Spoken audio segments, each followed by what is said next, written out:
Voilà, nous nous retrouvons pour une nouvelle soirée à la suite, à l'école des psaumes.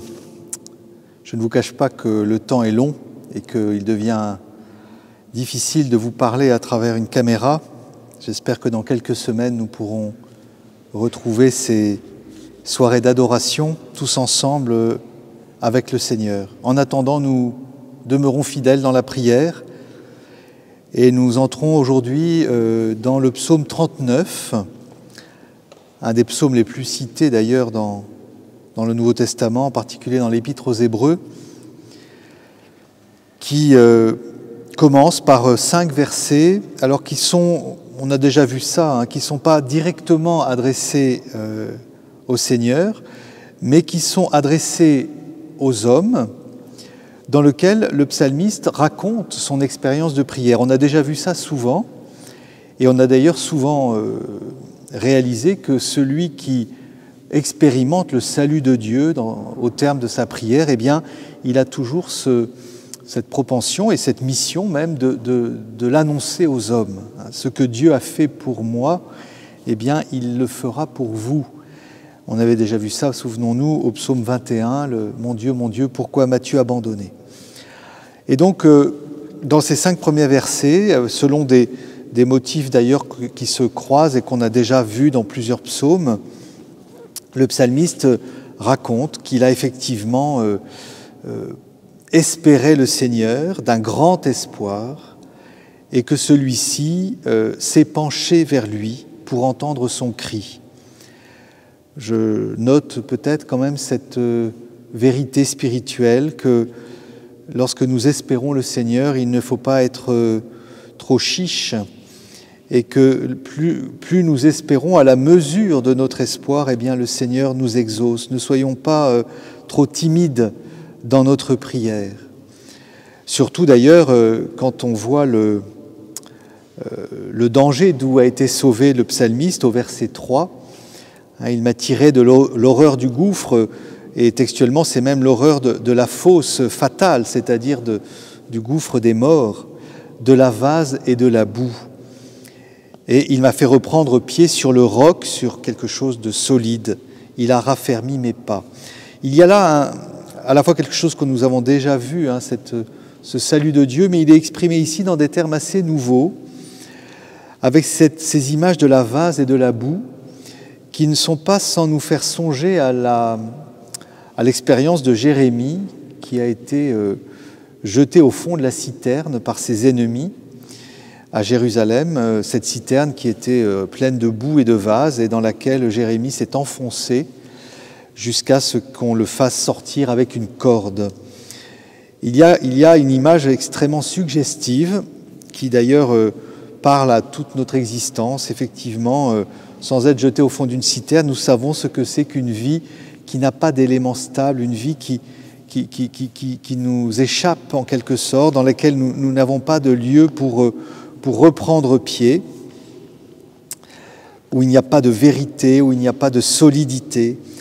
Et au fond, dans l'existence, ce que découvre le priant, ce que nous découvrons, c'est que le roc solide, eh bien, c'est le Seigneur, il n'y en a pas d'autre. Toute notre vie est inconsistante sans ce roc du Seigneur, ce roc sur lequel nous pouvons bâtir notre foi.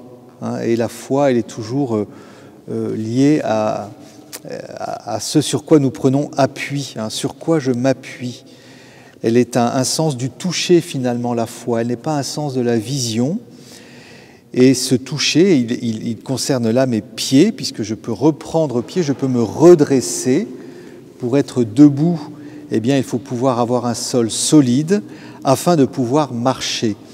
Et cette marche, pour toute la pensée juive, c'est évidemment la marche selon les commandements de Dieu, ce qu'on appelle la halakha. Et donc il y a là une vérité très, très profonde qui est qu'on ne peut marcher dans la loi de Dieu avec des pas raffermis qu'en ayant ce sol solide sur lequel nous pouvons nous appuyer par la foi. Le psalmiste poursuit en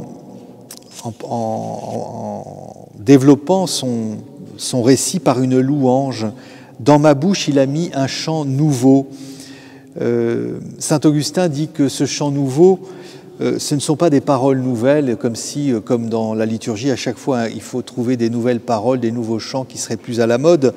C'est une nouveauté, nous le vérifions, qui n'en est pas vraiment une, qui devient ancienne le lendemain.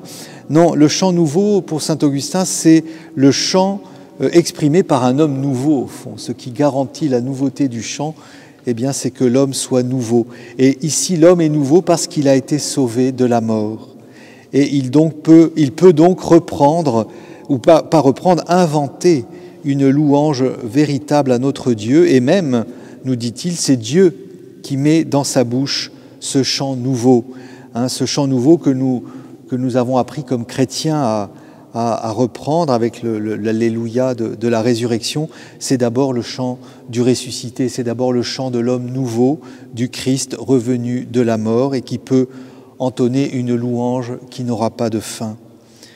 C'est pour cela que le psalmiste poursuit avec cette idée très présente dans les psaumes, c'est que à partir de l'expérience du salut d'un seul, eh bien beaucoup d'hommes auront foi dans le Seigneur. Beaucoup d'hommes verront ce que fait le Seigneur dans la vie d'un homme, et alors cela permettra à Dieu d'être reconnu et de pouvoir rejoindre les hommes. D'où cette conclusion du verset 5, « Heureux est l'homme qui met sa foi dans le Seigneur, car il est le seul suffisamment solide sur lequel nous puissions nous appuyer. » Et cette béatitude de l'homme de foi, eh bien, elle est opposée, qui n'est pas d'ailleurs sans nous rappeler la béatitude du psaume 1, mais qui était une béatitude qui, à ce moment-là, considérait surtout l'homme qui murmure la loi de Dieu jour et nuit. Voici qu'aujourd'hui, c'est devenu la béatitude de l'homme croyant, et qui est opposée au parti des traîtres. Nous verrons dans la prochaine fois, dans le psaume 40, l'apparition du traître, le parti des traîtres, des infidèles, c'est-à-dire de ceux qui ne demeurent pas dans la vérité de la foi, de ceux qui finalement se dérobent et au fond vont devenir des violents et seront d'ailleurs les persécuteurs des justes. Car au fond, le juste, nous le comprenons de plus en plus, déjà dans les psaumes, vous voyez, ce n'est pas une invention de saint Paul dans l'épître aux Romains, la justice, c'est la justice par la foi. Le psalmiste poursuit en élargissant, mais en s'adressant cette fois-ci à Dieu dans une reconnaissance de toutes les merveilles que Dieu a fait pour nous. C'est-à-dire qu'il ne parle plus seulement en son nom propre, mais au nom d'un nous. On a déjà vu apparaître ce nous qui est celui du peuple, qui est celui de l'Assemblée, celui du peuple d'Israël, du peuple du Messie. Eh bien voilà en s'adressant à Dieu, il reconnaît ces innombrables merveilles pour lui, mais finalement pour tant d'hommes dont le Seigneur est le salut. Je l'ai dit, je les redis encore, mais leur nombre est trop grand. Il y a là quelque chose qui nous annonce déjà ce que saint Jean nous dira à la fin de son évangile, enfin à la première fin de l'évangile au chapitre 20. Il y a encore beaucoup d'autres choses que Jésus a faites, mais je pense que si on devait les écrire, le monde entier ne suffirait pas à contenir tous les livres qu'il faudrait alors écrire. Et il y a là quelque chose effectivement d'absolument renversant et immense, la manière dont Dieu agit d'une manière qui est impossible à raconter dans toute son ampleur. Et c'est dans cette confiance et dans cet émerveillement finalement que le psalmiste entre dans les versets 7 à 12, qui sont vraiment un bijou au cœur de ce psaume 39 et même au cœur du psautier. Car jusqu'à présent, on pourrait et qui est aussi une nouveauté. En effet, jusqu'à présent, on pourrait se dire, au fond, voilà, le psalmiste, c'est quelqu'un qui a une belle foi, qui a confiance en Dieu, qui met son espérance en Dieu, et Dieu à chaque fois le délivre.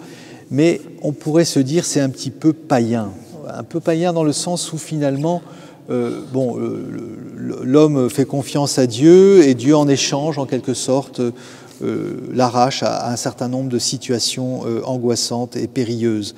Mais au fond, on n'a pas encore véritablement entendu, et c'est maintenant qu'on l'entend, la réponse de l'homme. C'est que, au fond, l'attitude de foi, c'est pas une foi béate qui serait une sorte de quiétisme où on attendrait que Dieu fasse tout. La réponse de foi, c'est un engagement de l'homme. Et cette réponse, nous l'entendons d'une manière extraordinaire, surtout aux versets 7, 8 et 9, qui sont des versets repris par l'Épître aux Hébreux et que l'Épître aux Hébreux met dans la bouche de Jésus. Et donc il y a là quelque chose de effectivement bouleversant et que nous pouvons faire nôtre à la suite du Christ. Alors je vais peut-être surtout m'arrêter sur ces versets et puis pour ne pas être trop long, et jeudi prochain je poursuivrai la deuxième partie du psaume à partir du verset 11 sans doute. Tu ne voulais ni offrande ni sacrifice, tu as ouvert mes oreilles. Tu ne demandais ni holocauste ni victime, alors j'ai dit, voici je viens. Voilà, il y a d'abord ce constat qui est assez étonnant venant d'un juif pieux, de ce priant ou de David, c'est que Dieu, au fond, ne désire pas, parce que le mot vouloir, c'est plutôt désirer. Tu ne désirais ni offrande, ni sacrifice, ni holocauste, ni victime. Ici, le psalmiste énumère toutes les sortes de sacrifices qui avaient lieu au temple. Les sacrifices végétaux, les sacrifices d'animaux pour se nourrir de leur chair, les holocaustes où l'animal était entièrement brûlé, et les victimes expiatoires, donc les sacrifices pour le péché. Donc il énumère tous ces sacrifices qui sont quand même demandés par la loi de Moïse, en exprimant une vérité assez nouvelle et incroyable, c'est qu'en fait Dieu ne les désire pas. Effectivement, Dieu n'a pas besoin de manger la nourriture qu'on lui offre sur les autels, et ce n'est pas ça qu'il demande. Et c'est pour ça que le psalmiste dit « Tu as ouvert mes oreilles. Tu as ouvert mes oreilles pour que vraiment je comprenne ce que tu me dis à travers ces commandements qui demandent des sacrifices. Et ayant écouté, tu m'as ouvert mes oreilles, j'ai écouté ta parole pour comprendre vraiment quel était ton désir. Et alors j'ai dit, voici, je viens, ou on peut aussi traduire, me voici.